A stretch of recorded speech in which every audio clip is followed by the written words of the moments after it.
Postquam consummatis sunt dies octo, ut circumcideretur puer, vocatum est nomen eius Iesus, quod vocatum est ab angelo priusquam minutero conciperetur.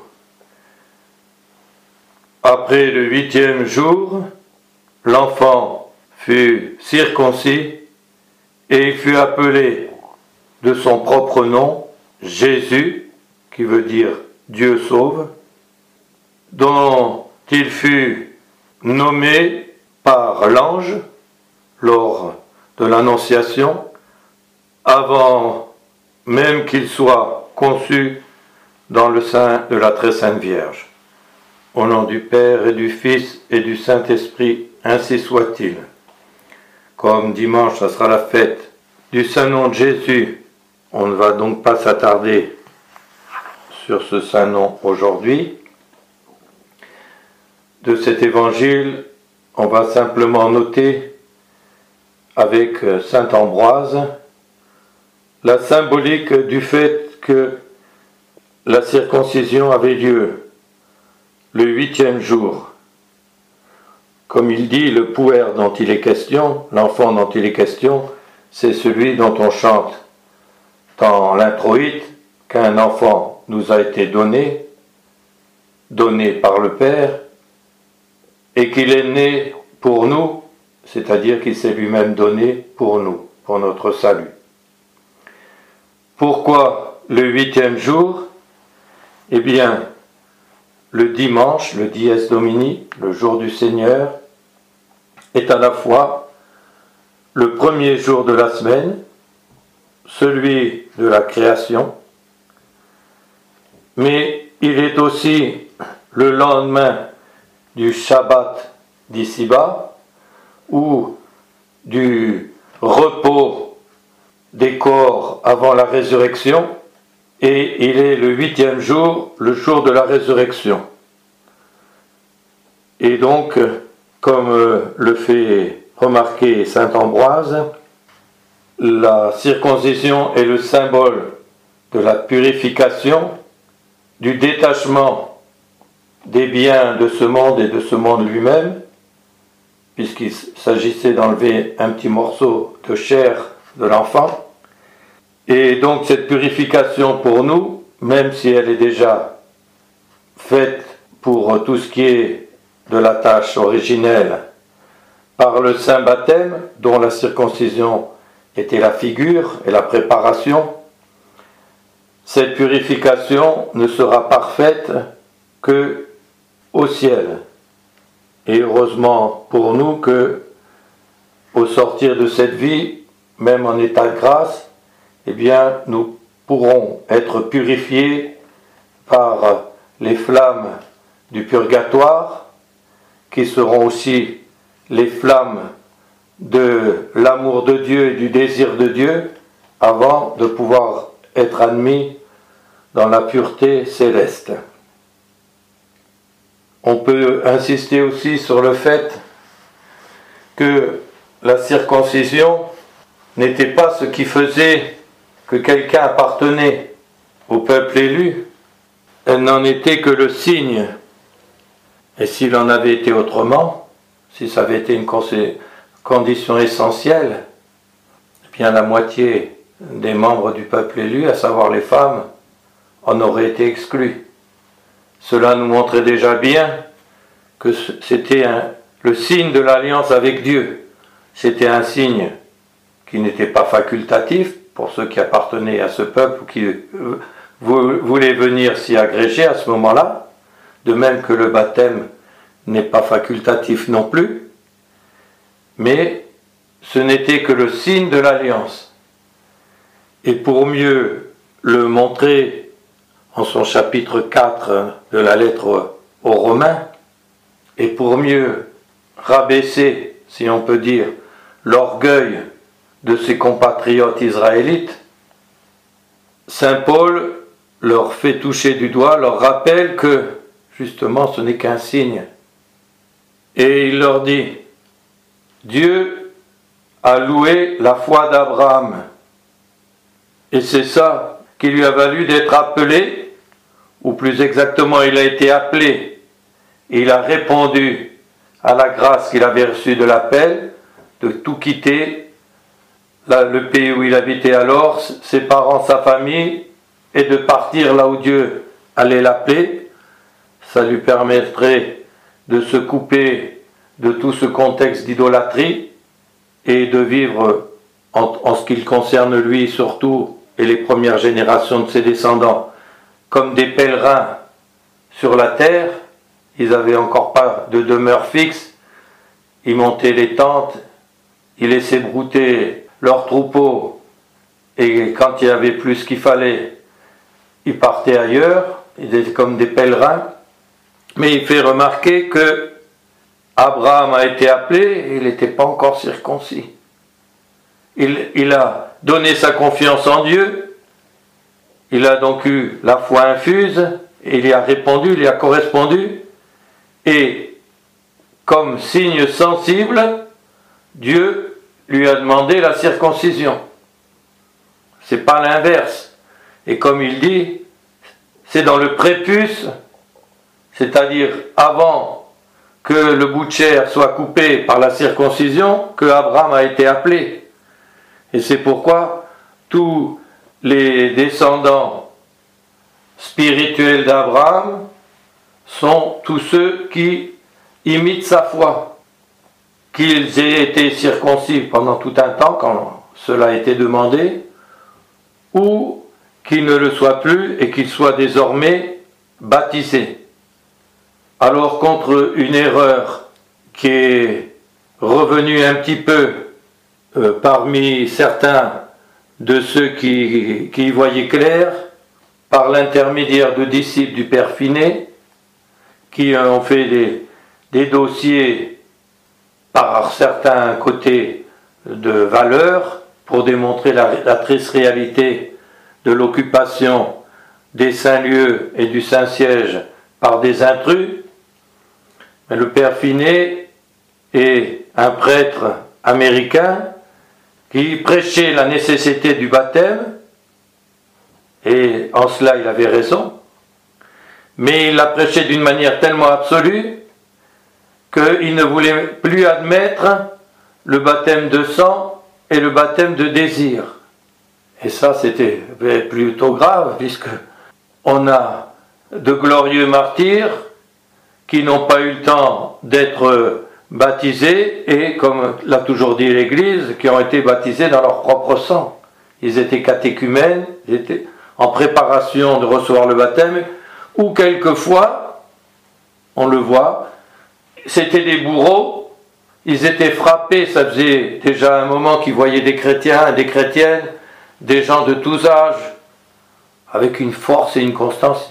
Ils n'avaient jamais vu ça, d'où elle leur vient cette constance, tout ça. Et touchés par la grâce, quelquefois, ils se convertissaient juste après avoir fait leur office de bourreau, et du coup ils professaient la foi, ou quelquefois juste avant de le faire, en refusant de le faire parce que ils avaient eu la foi avant, et ils étaient immolés tout de suite. Alors, avec cette théorie rétriquée, alors ils n'auraient pas été sauvés. Ils auraient cru en notre Seigneur, et lui aurait donné la plus grande preuve d'amour, c'est notre Seigneur qui l'a dit, de donner sa vie pour lui, et parce qu'il n'aurait pas reçu le baptême d'eau, il ne serait pas sauvé. C'est ridicule. Oui, mais dans l'Ancien Testament, c'était nécessaire la circoncision, sinon on ne pouvait pas être sauvé. Attendez, comme on l'a rappelé tout à l'heure, toutes les femmes n'étaient pas circoncises, au moins pas d'une manière charnelle. Elles devaient en quelque sorte porter la circoncision spirituelle en leur âme, en étant attachées à Dieu et à sa sainte loi. Mais Job n'était pas juif, il n'était donc pas circoncis, et l'Écriture l'appelle le saint homme Job. Donc, il ne faut pas mélanger les signes, les moyens ordinaires et la grâce elle-même. De même, les sacrements sont des canaux ordinaires de la grâce, ils sont des signes sensibles, parce qu'on n'est pas des anges, et donc on a besoin d'avoir des signes sensibles et matériels qui soient adaptés à notre état d'hommes qui ne connaissent que par leurs 5 sens, et donc d'avoir des choses sensibles. Sont des signes sensibles qui opèrent la grâce qu'ils signifient. Et notre Seigneur nous demande de passer par ces signes sensibles, de passer par ces canaux ordinaires de la grâce. Mais alors si c'est impossible, ça y est, c'est terminé. Admettons un soldat de 14 qui était baptisé ou quoi, qui s'est laissé aller à faire une faute grave, qui l'a regretté dans son cœur. Il faut pour ça que ce soit la contrition parfaite, le regretter davantage pour l'amour de Dieu que par crainte de l'enfer. Il a le désir de se confesser dès qu'il le pourra, mais il n'a pas le temps. Il y a un obus qui tombe sur sa section et il saute avec. Eh bien, avec ce désir-là, il peut avoir obtenu le pardon de Dieu. Et ce n'est pas une doctrine particulière, c'est une doctrine qui est enseignée, professée ouvertement par le Saint Concile de Trente. Le Saint Concile de Trente rappelle la nécessité des sacrements pour le salut, saltem in voto, au moins en désir. Et qu'est-ce qu'il le montre dans l'Évangile? Il y a un passage très caractéristique. Ce sont les 10 lépreux. Ils demandent à notre Seigneur, Seigneur, guérissez-nous, parce qu'ils savent qu'il a accompli des miracles. Et notre Seigneur va leur accorder, mais il les met à l'épreuve. Et il leur dit, allez vous montrer au prêtre. Et normalement, ils n'avaient pas le droit de rentrer dans une ville ou de s'approcher de ceux qui n'étaient pas atteints de la lèpre sans avoir d'abord été guéris. On allait se montrer au prêtre, dans ces cas-là, c'était prescrit par la loi, que pour faire constater au prêtre la guérison, et quand les prêtres l'avaient constaté, alors ils permettaient à celui qui était guéri de la lèpre de pouvoir retrouver la vie commune. C'est évidemment le symbole, vous le comprenez bien, de la faute grave, et plus encore de la faute grave publique, donc pécheurs publics, qui sont mis en dehors de la communion jusqu'à excommunier, et qui donc doivent se tenir à l'écart et de l'Église et des sacrements, jusque quand ils demandent pardon, le prêtre le constate, et après ils sont réadmis, après avoir fait leur pénitence et avoir été absous. Eh bien, qu'est-ce qui se passe? C'est l'exemple aussi sur lequel s'appuie le Saint Concile de Trente. Ils ne sont pas encore guéris, puisque l'Évangile nous précise, et ils guérirent en y allant. Ça veut dire, ils ont l'intention de faire ce que Dieu commande, de demander d'être relevés de leur état de pécheur public. Ils ont l'intention d'aller vers le prêtre. Avant même d'y arriver, ils sont déjà guéris. Donc voilà le saltem in voto. Bon, après il y a l'exemple que, une fois guéri, il n'y en a qu'un sur 10 qui pense à revenir remercier notre Seigneur. Donc, vous voyez, il faut à la fois comprendre l'importance des signes extérieurs, qui sont adaptés à notre nature humaine, à la fois spirituelle mais aussi charnelle, à la fois tenant un peu des anges mais aussi tenant un peu des animaux. C'est un mélange comme ça qui fait la nature humaine. Mais en même temps, il faut savoir que quand le prêtre dit « je t'absous », quand le prêtre dit, c'est encore plus évident, pendant la consécration, ceci est mon corps, c'est pas le corps du prêtre, hein. C'est le corps de Jésus-Christ. Ça veut dire que le prêtre, il agit comme un autre Christ. C'est le Christ qui agit à travers le prêtre. C'est le prêtre qui consacre, ou plutôt, il n'a pas le pouvoir de le faire par sa propre puissance. c'est Jésus-Christ qui, à travers son ministre, reproduit ce qu'il a fait au moment de la scène et qui réactualise le saint sacrifice de la messe au moment de la consécration.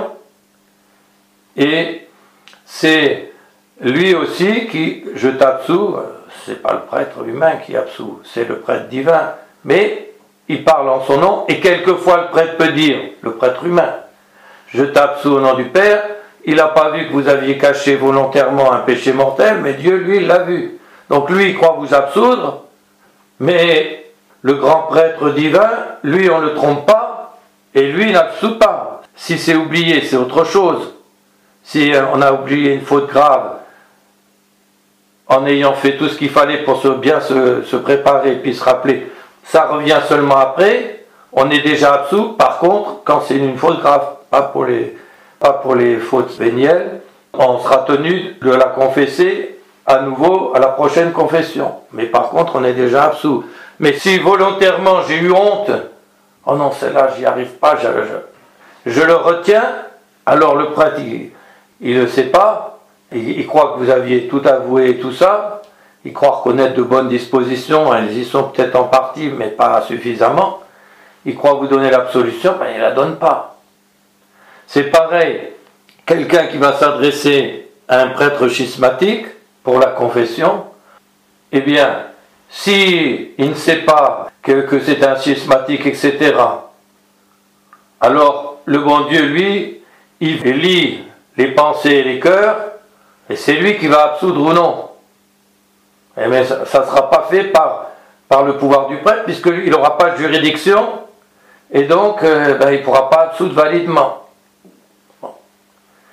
Et donc, là encore, non seulement si quelqu'un sait que c'est quelqu'un de schismatique qui ne doit pas y aller, puis qu'il y va quand même, ce n'est toléré, je dis bien toléré par l'Église, que en cas de péril de mort.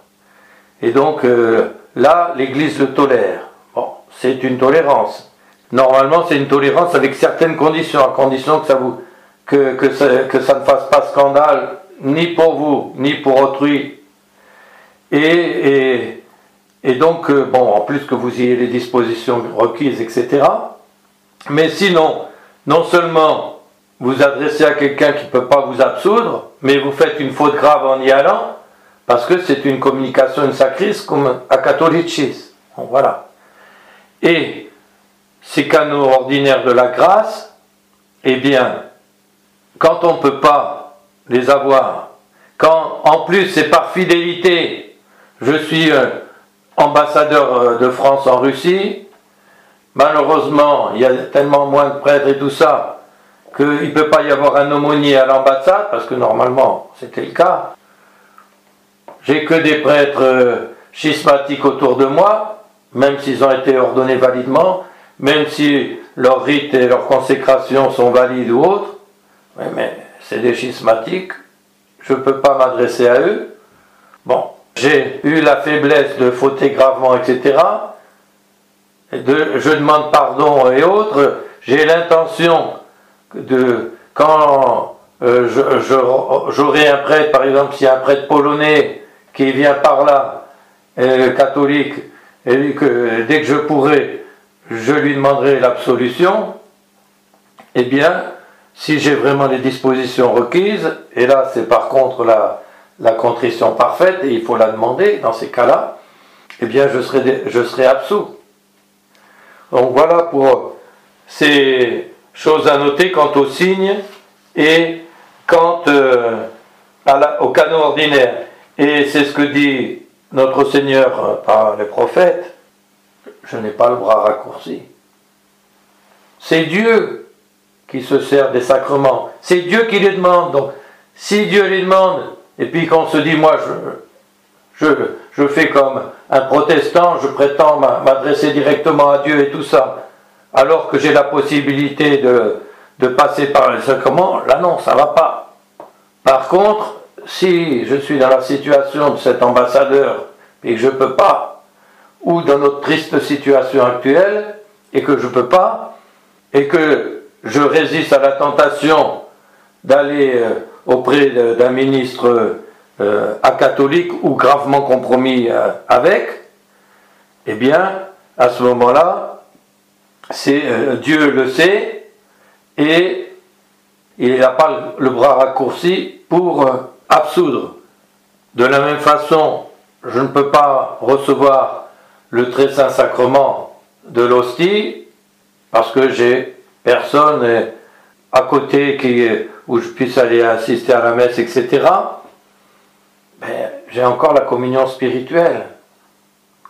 Et même si c'est un peu l'exception qui confirme la règle, mais Sainte Thérèse d'Avila a dit, il m'est arrivé plus d'une fois de recevoir plus de grâce dans une communion spirituelle que dans une communion sacramentelle. C'est Dieu qui donne. Et Dieu étant pur esprit et autres, Dieu étant Dieu, il peut tout.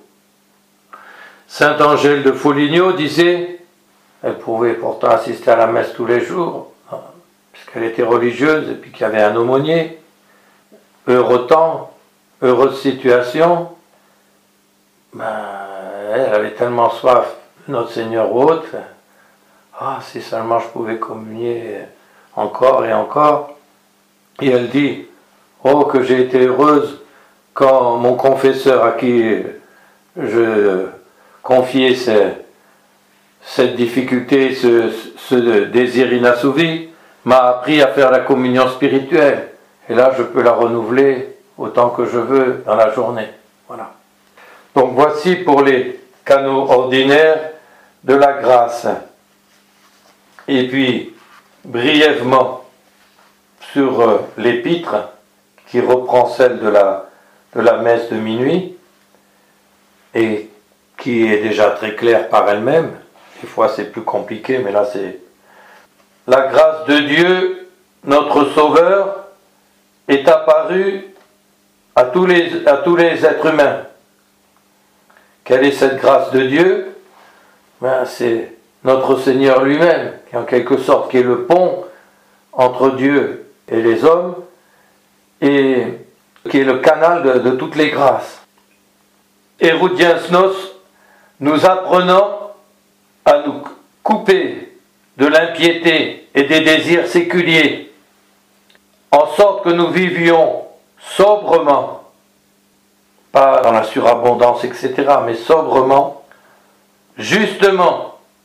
La justice, c'est de rendre à chacun ce qui lui est dû. D'abord à Dieu, ce qui est dû à Dieu, à nos parents, ce qui est dû à nos parents, à nos frères, ce qui est dû à nos frères, au chef d'État légitime, au chef religieux légitime, ce qui est dû au supérieur, etc. En ayant dans le cœur l'espérance bienheureuse de l'arrivée de notre Seigneur et Sauveur Jésus-Christ dans la gloire.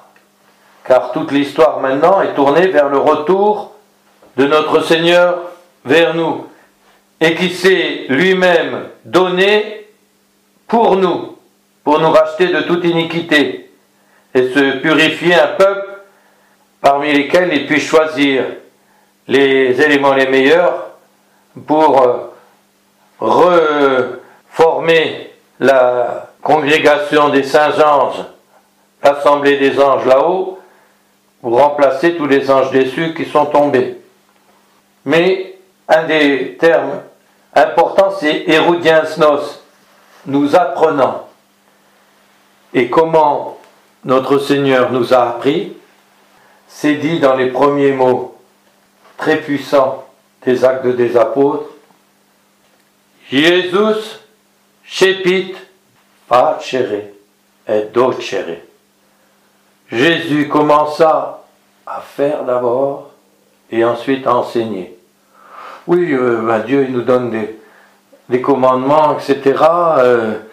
J'aimerais bien voir comment il ferait à ma place, avec les difficultés ou quoi. Vous voulez voir comment il ferait à votre place? Il s'est incarné, il a pris chair. Qu'est-ce qu'il a fait? Il vous a demandé de naître dans une mangeoire en hiver, sans chauffage, etc. Non. Il vous a demandé de marcher pieds nus pendant votre vie publique et demandiez votre pain, etc. autour de vous? Non. Il vous a demandé de vivre sobrement et justement, comme nous dit Saint Paul, et vous ne le voyez pas, on cherche à l'accuser, on ne trouve rien. Quand on cherche à le calomnier, on n'y arrive pas. On cherche à le condamner. On pourrait lui reprocher ou quoi? Oh, il a dit telle parole, etc. Mal interprété, tiré de son contexte, mal interprété. Bon, c'est les seules choses qu'on peut. Il vous a demandé de vous laisser, ça peut arriver, et il y en a beaucoup de chrétiens qui sont passés par là, de vous laisser arrêter parce que vous aviez dit la vérité, ou que vous refusiez d'adhérer à l'erreur, ou parce que vous refusiez de vous laisser entraîner dans le péché, d'être arrêté et mis en prison. Ça peut arriver, il y en a eu des centaines et des milliers, non seulement dans les premiers siècles, mais dans les pays communistes et autres, au XXe siècle, on sera surpris du nombre incalculable de martyrs qu'aura produit ce siècle. Il vous a demandé de recevoir des coups sur le dos, sur la poitrine, sur les jambes, sur les bras, quand vous mettez une couronne d'épines, puis pam, pam, on enfonce comme des clous qui rentrent dans on voit sur le sensuaire la trace des coups, et on voit notamment une épine à l'arcade, qui transperce l'arcade. Par contre, il n'y aura aucun os de cassé. C'était annoncé par l'agneau pascal. Il n'y en a pas eu un seul. Mais bon, le sang partout. On vous a demandé, oui, spirituellement, oui. Physiquement, pas que je sache. De prendre le chemin du calvaire, de tomber sous les coups, de vous relever, après tout, déjà tout le sang qui était perdu et autres. On vous a demandé de ne pas avoir honte de notre Seigneur couvert comme ça. Oh, ayez la sagesse d'imiter Sainte Véronique. Son cœur bout en elle-même quand elle le voit traité comme ça. Elle sait sa bonté, elle sait les miracles, etc. Elle le voit, tout le figure avec la poussière, etc., le sang et autres. Alors, elle prend son propre voile qu'elle avait sur la tête, et elle vient et elle passe à travers les soldats. Elle aurait pu se faire bousculer, remettre par terre, etc. Elle les prend de vitesse, et elle vient essuyer la face de notre Seigneur. Et notre Seigneur va lui donner la récompense, puisqu'il va imprimer sa face sur son voile. C'est ça qui va lui mériter son nom, Véron-Icône, c'est-à-dire la vraie image. Bon, voilà, le chrétien va reproduire l'image de notre Seigneur, et on n'a pas notre Seigneur, nous, physiquement devant nous, mais on a son corps mystique. Son corps mystique, c'est la Sainte Église. Elle est vilipendée aussi. On dit toutes sortes de calomnies, de choses contre elle. Vous avez le courage de faire taire les gens, de faire un signe de respect et de montrer votre piété devant tout le monde. C'est ce qu'a fait Sainte Véronique. On vous a demandé, épuisé en haut du calvaire, qu'on vous arrache tous les vêtements, et ils s'étaient recollés sur les plaies, et quand on a arraché les vêtements, toutes les plaies se sont rouvertes. Allez, allonge-toi là. Le Seigneur aurait pu les envoyer bouler comme il avait fait avant de se laisser prendre au jardin des Oliviers. Non, il s'allonge lui-même. Passe-moi ta main. Il étend son bras, l'autre, et pam pam, les clous. Ça touche un nerf, ça lui fait des décharges dans la tête, etc. Et puis bientôt, ça va faire des douleurs dans les bras et autres, avec les bras étendus. Puis bientôt, il pourra respirer très, très mal, il sera obligé de tirer sur ses bras et donc de se faire encore des douleurs terribles pour pouvoir respirer encore. On vous a demandé tout ça? De mourir saigné, vivant? Il y a des martyrs qui ont eu des choses atroces. Et peut-être là, certains d'entre nous auront à y passer, avec la grâce de Dieu et tout ça. Mais, voyez, notre général, notre roi, allez lui reprocher quelque chose. Ah oui, il vous demande ceci et cela. Mais il a marché le premier. Il est le premier à être passé par là. Vous pouvez rien, vous n'avez plus qu'à vous taire et à l'imiter. Vous ne pouvez pas dire, oui, mais c'est bien facile de commander aux autres et puis, hein. Non. Il a fait 10 fois plus que ce qu'il vous demande. Et en plus, il vous a promis le secours de sa grâce, la force de sa grâce, si vous l'implorez. Alors, voilà ce à quoi nous exhorte Saint Paul et ce que nous exhorte aussi l'exemple de notre Seigneur Jésus-Christ. Et voyez, c'est aujourd'hui la circoncision. On enlevait un petit bout de chair au petit garçon qui était né. Le sang saignait déjà. Donc, notre Seigneur arrive à peine, il souffre déjà du froid et autres dans la crèche. Ça y est, à peine à 8 jours, ça y est, il commence déjà à verser un peu de son sang. Jusqu'à le verser jusqu'au bout. Mais attendez, la croix, la passion, c'est pas les actes d'un vaincu, c'est les actes de notre Sauveur qui a tout pris sur lui pour nous racheter, mais ça ne s'arrête pas là.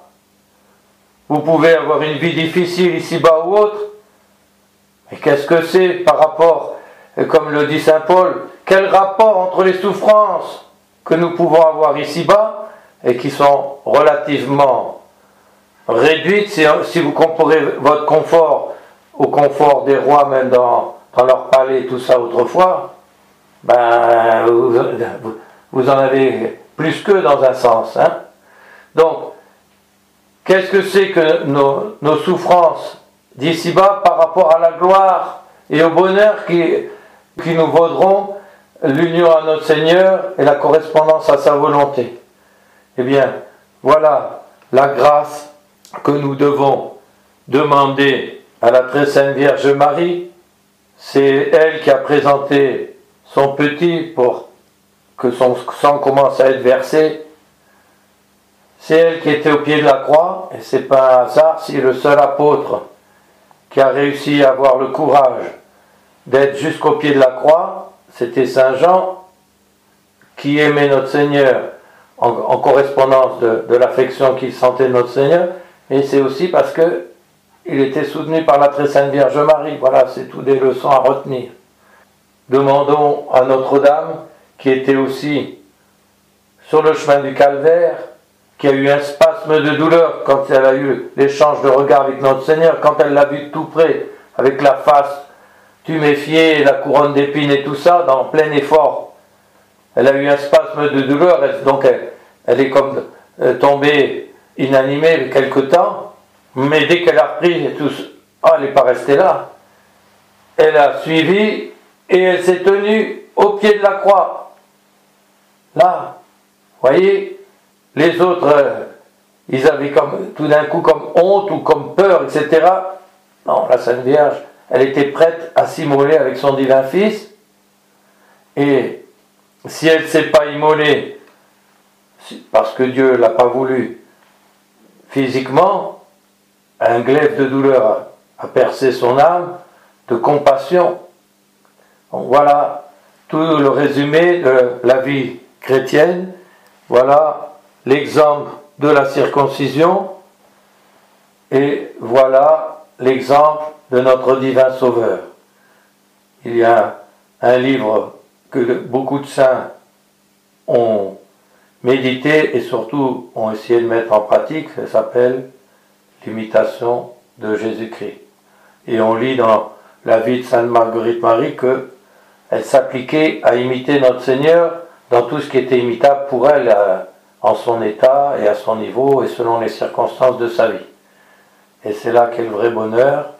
Le vrai bonheur, c'est l'union à Dieu par notre Seigneur Jésus-Christ, et qu'il daigne nous l'accorder en nous donnant de rester fidèles jusqu'à la dernière heure, afin qu'il puisse nous prendre dans ses bras et nous élever avec lui jusqu'au ciel.